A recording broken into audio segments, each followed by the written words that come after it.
Dear students, Durga tutorial के online classes में आपका स्वागत है।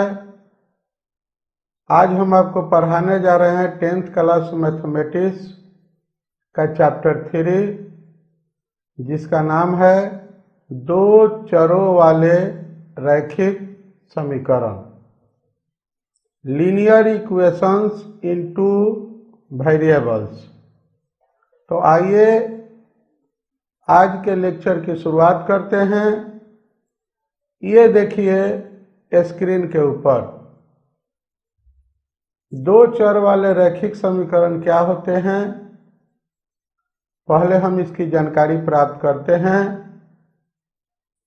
जो समीकरण ax plus by plus c बराबर 0 के रूप का होता है, जहां a, b, c वास्तविक संख्याएं हैं, लेकिन a और b दोनों 0 के बराबर न हो, उसको हम लोग दो चर x और y में रैखिक समीकरण कहते हैं। ये उदाहरण देखिए, आपको स्क्रीन के ऊपर नजर आ रहा है। दो उदाहरण हम दे रहे हैं। 2x plus 3y plus 5 is equal to 0। ये आपका पहला रैखिक समीकरण का उदाहरण है। एक और समीकरण का उदाहरण देखिए, 3x plus 4y plus 10 is equal to 0। ये दोनों रैखिक समीकरण हैं। प्रश्न उठता है कि इस समीकरण को रैखिक समीकरण क्यों कहा जाता है। तो इस समीकरण से जब हम ग्राफ खींचते हैं, आलेख खींचते हैं, तो आलेख एक सरल रेखा प्राप्त होता है। इसलिए इस समीकरण को हम लोग रैखिक समीकरण या लीनियर इक्वेशन के नाम से जानते हैं। आइए अब हम दो चर वाले रैखिक समीकरण युग्म की बात करते हैं। दो चर वाले रैखिक समीकरण को एक साथ लेने पर उन्हें दो चर वाला रैखिक समीकरण युग्म कहते हैं, या इसको समीकरण निकाय के नाम से भी हम जानते हैं। अब हम सीखेंगे कि दो चर वाले रैखिक समीकरण का व्यापक रूप यानी कि जनरल फॉर्म क्या होता है। ये देखिए स्क्रीन के ऊपर हमने जैसा बताया कि रैखिक समीकरण का व्यापक रूप ax plus by plus c बराबर 0 होता है। तो यहाँ पर चूंकि दो समीकरण हो गए, इसलिए a के लिए हम a1, b के लिए b1 और c के लिए c1 कर देंगे, तो हमारा एक समीकरण प्राप्त हो गया। और देखिए a के जगह पर a2, b के जगह पर b2 और c के जगह पर जब हम c2 कर देंगे तो हमारा दूसरा रैखिक समीकरण प्राप्त हो जाएगा। इस तरह से हमें दो समीकरणों का एक युग्म प्राप्त हो जाएगा। तो रैखिक समीकरण का यह व्यापक रूप होता है दो समीकरणों के निकाय का। इसमें भी ध्यान रहना चाहिए कि a1, a2, b1, b2, c1, c2 वास्तविक संख्याएं हैं, और a1, b1 में कम से कम एक तथा a2, b2 में कम से कम एक शून्येतर हैं, यानी कि शून्य नहीं होना चाहिए। a1 और b1 दोनों कभी भी शून्य नहीं होना चाहिए, और a2 और b2 को भी शून्य नहीं होना चाहिए। एक और उदाहरण लीजिए व्यापक रूप का। ये देखिए समीकरण निकाय, पहला निकाय है 2x plus 3y plus 5 is equal to 0, और इस निकाय का दूसरा समीकरण है 3x plus 4y -7 is equal to 0। x plus 2y minus 6 is equal to 0। 2x plus 3y minus 10 is equal to 0। अब हम विचार करेंगे, ये जानने का प्रयास करेंगे कि दो चर वाले रैखिक समीकरण युग्म को हल करने की कौन कौन सी विधियां हैं। तो दो चर वाले रैखिक समीकरण युग्म को दो विधियों द्वारा हल किया जाता है। पहली विधि का नाम है ग्राफीय विधि, जिसको ग्राफिकल मेथड भी कहते हैं।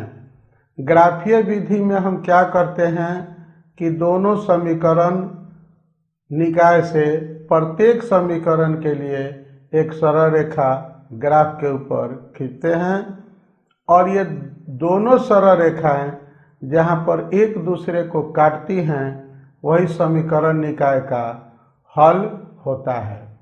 इसको आज हम आपको डिटेल में समझाएंगे। समीकरण निकाय को हल करने की दूसरी विधि का नाम है बीजगणितीय विधि। बीजगणितीय विधि में कई विधियां आती हैं, लेकिन आपके सिलेबस में सिर्फ 3 विधि पढ़ना है। ये देखिए स्क्रीन के ऊपर ये कौन कौन सी 3 विधियां हैं। पहली विधि का नाम है प्रतिस्थापन विधि, दूसरी विधि का नाम है विलोपन विधि, विलोपन विधि को निराकरण विधि के नाम से भी जाना जाता है, एलिमिनेशन मेथड कहते हैं, और तीसरी विधि का नाम है वज्र गुणन विधि, क्रॉस मल्टीप्लिकेशन मेथड। अब हम पहली विधि की आज केवल चर्चा करेंगे, इसके बाद दूसरी और तीसरी विधि की भी हम चर्चा बारी बारी से अगले लेक्चर में, अगले वीडियो में करेंगे। तो आइए हम आपको पहले एक रैखिक समीकरण का आप ग्राफ कैसे खींचेंगे ये सिखाने जा रहे हैं। ये देखिए स्क्रीन के ऊपर आपको एक समीकरण नजर आ रहा है, x plus y is equal to 3 का आलेख खींचे। यानी कि हमारा जो समीकरण है वह है x plus y is equal to 3।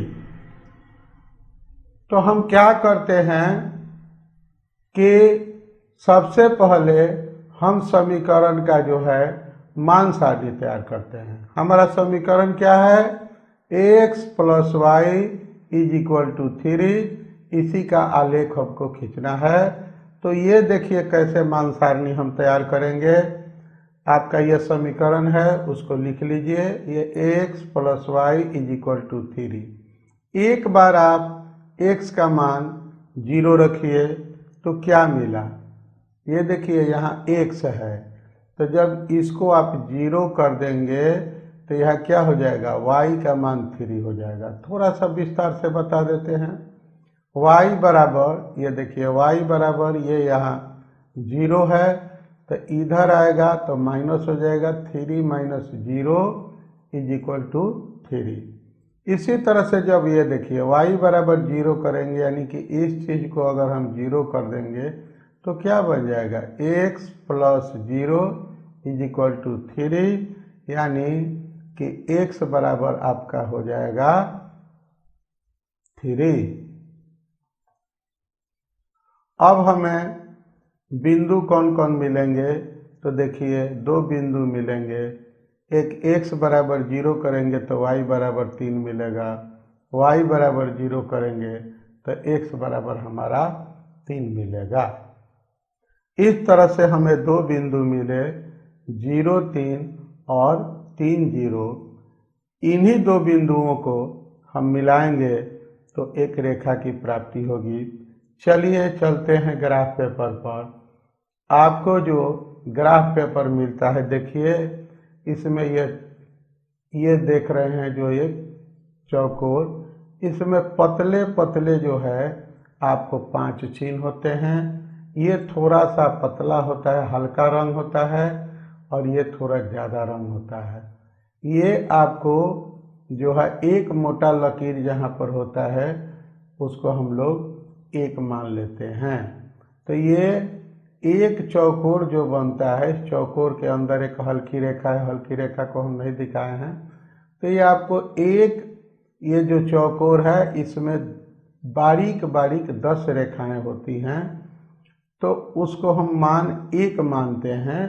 आइए, जैसे ये आपका मूल बिंदु है 0 0, तो हम ग्राफ के करीब करीब बीच में ये बिंदु रखते हैं और बीच से एक रेखा जो है ऊपर से नीचे की ओर खींचते हैं। ये हमारा हो जाता है y अक्ष। और एक बिंदु 0 0 से इधर और इधर एक रेखा खींचते हैं करीब करीब ग्राफ पेपर के बीचों बीच, तो ये हमारा हो जाता है आपको x अक्ष। ये 0 से दाहिने तरफ पॉजिटिव होता है, बाएं तरफ ये देखिए निगेटिव होता है। 0 से ऊपर y का मान पॉजिटिव होता है और 0 से नीचे जो y का मान होता है वह निगेटिव होता है। ये आप जो अंक देख रहे हैं 1 2 3, अगर आप नहीं लिखना चाहेंगे तो नीचे यहाँ पर आप लिख देंगे scale 10 small division is equal to 1, ऐसा भी कर देंगे तो आपका काम चल जाएगा। यहाँ पर आपको समझने में सहूलियत हो इसलिए हम यहाँ पर ये आपको अंक दिखा दिए हैं। तो अब इस ग्राफ पर हमको 0 और 3 को सेट करना है। 0 और 3 कहाँ मिलेगा, तो देखिए ये x का मान यहाँ पर आ गया आपको 0 और y का मान आ गया आपको 3, तो ये पहला बिंदु आपको यहाँ पर मिलेगा। इस बिंदु को आपने फिक्स कर लिया। अब हमें तलाश है दूसरे बिंदु की। दूसरे बिंदु के लिए है x बराबर 3 और y बराबर 0। ये देखिए x बराबर 3 और y बराबर 0। यहाँ पर होगा हमारा दूसरा बिंदु। ये दूसरा बिंदु भी हम नोट कर लिए। अब हम क्या करेंगे कि इन दोनों बिंदुओं को कोई स्केल रख देंगे ताकि हमको खींचने में आसानी हो, रेखा जो हमारी सीधी हो। और देखिए इसको देखिए, इन बिंदुओं को ये मिलाते हुए रेखा यहाँ तक आएगी। तो अब हम जब रेखा खींचेंगे तो हमारी रेखा ऐसे मिलेगी। अब हम इस पर समीकरण को लिख देंगे, x plus y is equal to 3। ये हमारा जो है समीकरण हो गया। अब आगे बढ़ते हैं, एक और रेखा का आलेख खींचते हैं। ये स्क्रीन के ऊपर देखिए x plus 2y is equal to 4 का आलेख खींचे। सबसे पहले हम क्या करेंगे, इसके लिए मान सारणी बनाएंगे। x प्लस 2y 4, फार्मूला वही है, x बराबर जब 0 करेंगे इसको 0 करेंगे तो हमारा 2y बराबर आया 4 और y का मान आ जाएगा हमारा 2। 2y 4 तो y बराबर हो जाएगा 2। अब अगले स्टेप में y को 0 करेंगे। ये देखिए जब इसको 0 कर देंगे तो ये क्या बन जाएगा, x बराबर 4 हो जाएगा। ये x बराबर 4 हो गया। इसको टेबल में ऐसे लिख दिए, x का मान 0 तो y का मान 2, y का मान 0 तो x का मान 4। अब हम ग्राफ पेपर पर चलेंगे और ये जो दो बिंदु मिले हैं 0 और 2 और 4 और 0, इसी को हम लोग मिलाकर एक रेखा प्राप्त करेंगे। अब ग्राफ पेपर आपका सामने नजर आ रहा है। इस पर हम सबसे पहले 0 2, तो ये देखिए x बराबर 0 y बराबर 2, ये बिंदु आपको यहाँ होगा और 4 0 बिंदु आपका यहाँ पर होगा। ये 4 0 को हमने अंकित कर लिया। अब दूसरा बिंदु को हम लोग अंकित करेंगे, 0 2 को, दोनों को जो है मिला देंगे। ये देखिए सरल रेखा से मिला दिए और इसके बाद हम इस पर रेखा का समीकरण लिख दिए, x plus 2y equal to 4। ये आपका x प्लस 2y बराबर 4 का ग्राफ प्राप्त हो गया। अब हम आगे बढ़ते हैं, एक और ग्राफ खींचते हैं 2x माइनस वाई बराबर 0 का आलेख आपको खींचना है। ये देखिए 2x माइनस वाई बराबर 0, तो y बराबर हमारा हो जाएगा 2x। x का मान 0 करेंगे तो y का मान 0 मिलेगा। x बराबर 2 कर देंगे तो y का मान जो है x का दूना यानी 2 गुना 2 4 मिलेगा। मान सारणी तैयार किए, x बराबर 0, y बराबर 0, y बराबर 4 तो x बराबर 2, x बराबर 2, y बराबर 4। इस बिंदु यानी कि 0 0 और 2 4 को मिलाने वाली रेखा ही हमारा अभीष्ट आलेख होगी। चलते हैं ग्राफ पेपर की ओर और वहाँ पर हम लोग 0 0, ये हमारा मूल बिंदु हो जाएगा, यह मूल बिंदु हो जाएगा 0 0, तो एक बिंदु हमारा ये हो जाएगा 0 0, एक 0 0 हो गया, एक 2 4, x बराबर 2 और y बराबर 4, तो x बराबर 2, y बराबर 4 यहाँ बिंदु होगा, इसको नोट कर लेंगे। अब हम क्या करेंगे, इन दोनों बिंदुओं को मिला देंगे। ये देखिए सरल रेखा से हमने मिला दिया। अब इस पर हम रेखा का समीकरण 2x minus Y equal to 4 लिख देंगे। हमारा आलेख जो है वो प्राप्त हो गया। आगे बढ़ते हैं। अब हम दो समीकरण एक साथ दो समीकरण को लेंगे, यानी कि समीकरण युग्म लेंगे और उनका आलेखीय विधि से हल करेंगे। हल का मतलब होता है x और y का मान ज्ञात करेंगे। ऐसे प्रश्न आपको परीक्षा में दीर्घोत्तरीय प्रश्न के रूप में पूछे जाते हैं, जो 5 अंकों का होता है। एक प्रश्न आपको परीक्षा में 5 अंक का आएगा, जिसका उत्तर आपको देना होगा। तो अब आइए इस समीकरण युग्म का आप कैसे हल करेंगे। तरीका आसान है। ये पहला समीकरण है आपको 2x plus y minus 6 is equal to 0। पहले हम इसका मान सारणी प्राप्त करेंगे। यह देखिए कैसे मान सारणी, तरीका वही है। x बराबर 0 रखेंगे तो y का मान हमको 6 मिलता है। उसके बाद हम y बराबर 0 रखेंगे तो वो देखिए y बराबर 0 कर देंगे तो 2x माइनस 6 0 हो जाएगा, तो 2x 6 हो जाएगा, x का मान 3 आपको मिल जाएगा। इसका मान सारणी तैयार कर देंगे। x का मान 0, y का मान 6, x y का मान हो गया 0 6, x y का मान 0 तो x का मान 3, बिंदु हो गया x y बराबर 3 0। अब हम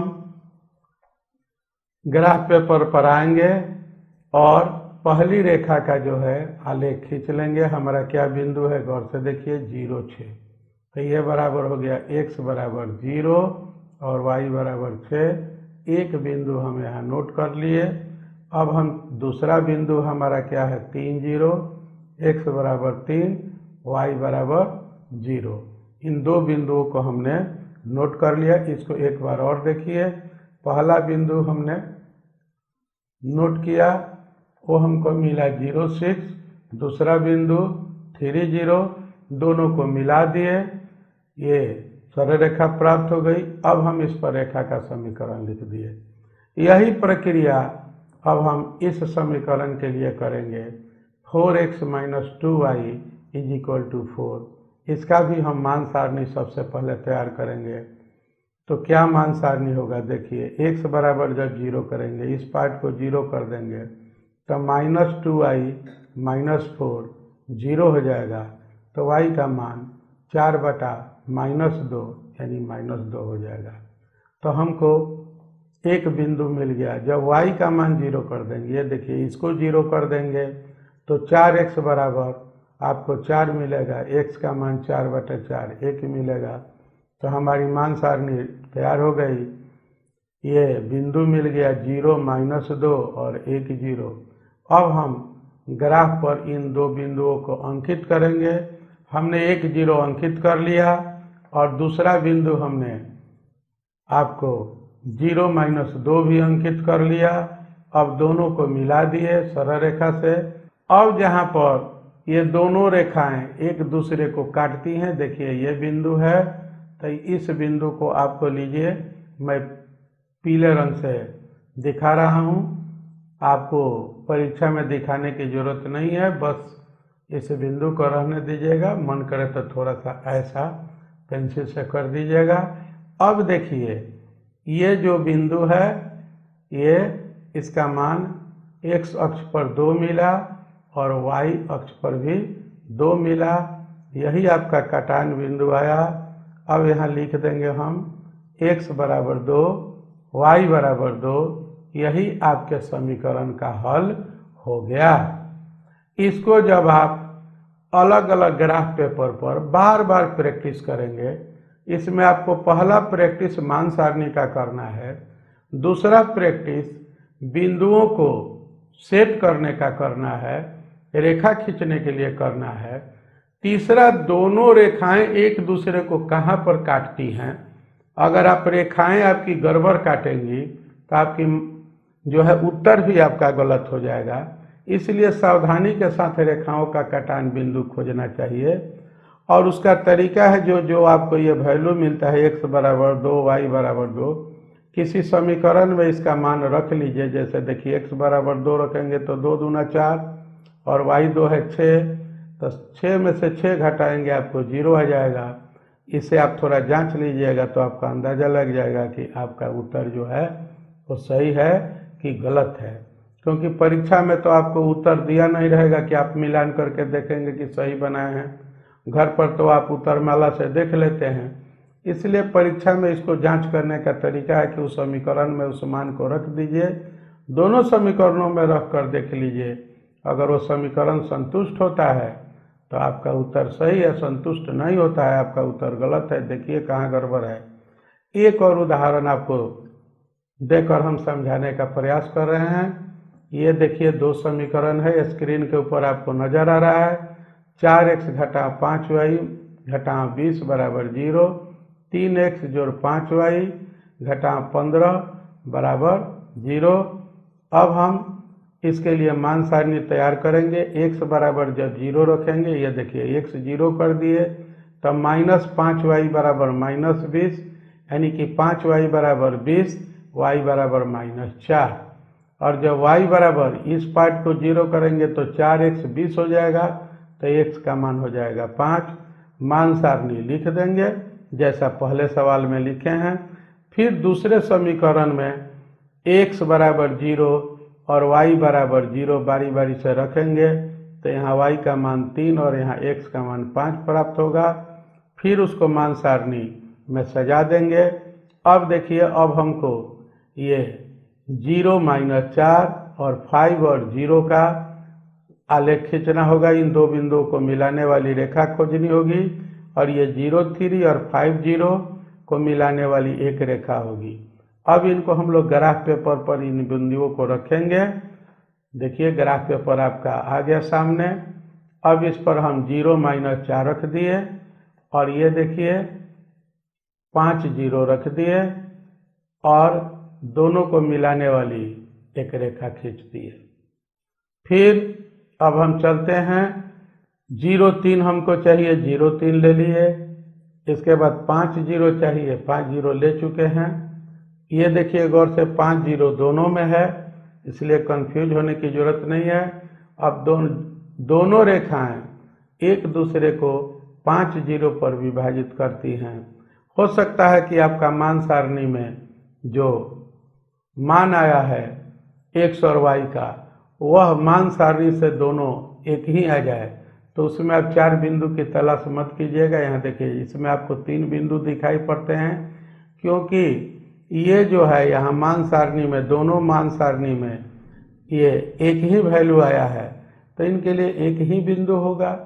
अब यही आपका हल हो गया, x बराबर 5 y बराबर 0, क्योंकि दोनों रेखाएं एक दूसरे को यहीं पर काटती हैं। और इसी के साथ हमारा आज का ये चैप्टर समाप्त होता है, आज का लेक्चर समाप्त होता है। ये टॉपिक हमारा जो ग्राफीय हल है ये समाप्त हुआ, और आपके अभ्यास के लिए और अतिरिक्त प्रश्न हम डिस्क्रिप्शन बॉक्स में डाल देंगे। आपको कोई समस्या होती हो तो आप कमेंट बॉक्स के जरिए, व्हाट्सएप, ईमेल के जरिए हमें सूचित करें। हम आपके शंकाओं का उचित समाधान करेंगे। तब तक के लिए आपको धन्यवाद, थैंक यू। अगर आप चैनल को सब्सक्राइब अब तक नहीं किए हैं तो इसको कर लीजिए, ताकि हर वीडियो की जानकारी आप तक आसानी से पहुंचती रहे। तब तक के लिए धन्यवाद। मिलते हैं एक नए वीडियो के साथ।